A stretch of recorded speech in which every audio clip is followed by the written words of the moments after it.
السلام عليكم ورحمة الله وبركاته من صفحة رانيا كيتشن. اليوم زي ما تعودتوا علينا بأطيب الوصفات وأزكى الوصفات من مطبخ رانيا كيتشن، وعلى طريقة رانيا كيتشن بدنا نعمل أطيب وأزكى وصفة دجاج التندوري.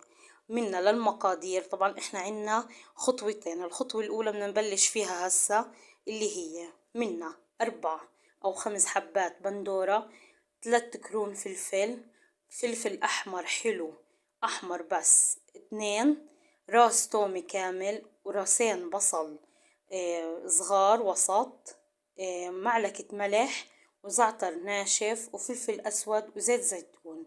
خلينا نشوف كيف بدنا نحضر الخضرة تبعتنا. وهسا هون قصينا الأخضر من فوق، وهي الثوم وهي البندورة وهي البصل قسمناه من النص.